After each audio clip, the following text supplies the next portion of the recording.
O proxecto de rehabilitación de Santa Clara contempla tamén a rehabilitación paisaxística dos xardíns do convento, unha intervención que inclúe, segundo o vicepresidente da Deputación de Pontevedra, a plantación de máis de 500 árbores e especies vexetais. Que mantener el bosque y los jardines de Santa Clara es tan importante o más que hacer el futuro de Santa Clara.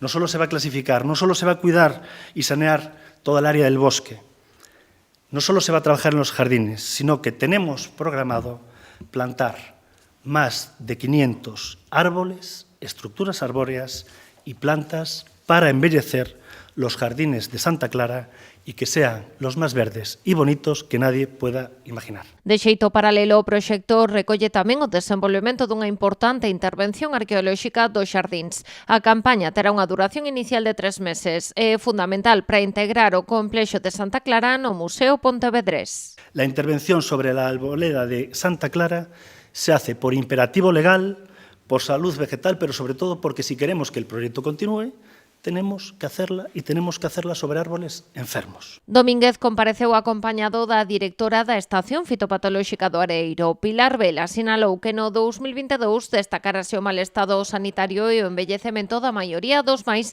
de 300 exemplares que se atopan no xardín.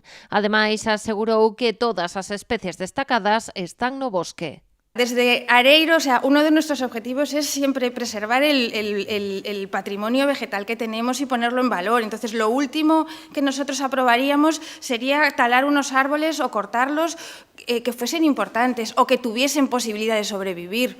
La posibilidad de su trasplante no era una buena opción porque no compensa ni por la importancia de las plantas ni por los daños que puedan ocasionar y sobre todo por las posibilidades de supervivencia de las plantas una vez que se trasplanten. O vicepresidente criticou tamén o posicionamento do Concello de Pontevedra. O proxecto de Santa Clara conta con licenza municipal condicionada a dúas aclaracións, unha sobre a tala das árbores e outra sobre a presenza dun pozo nos xardíns. Con el voto de Lores en el Pleno, de verdad que pone de manifiesto que esto no avance y pone por delante al BNG por encima de Pontevedra.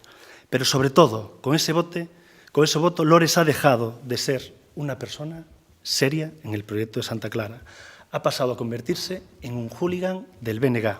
Pola súa banda, dende o goberno local aseguran que a súa intención non é boicotear ou paralizar o proxecto. O obxectivo, dixo a alcaldesa accidental Eva Vilaverde, é protexer un espazo do que podería ser un desastre ecolóxico.